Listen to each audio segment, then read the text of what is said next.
Simone, sei di nuovo in ritardo. Devi solo consegnare la lettera e andare via.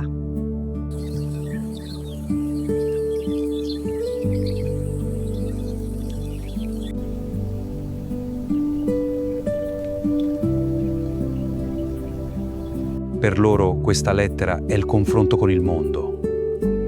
Io non porto solo carta, porto vita.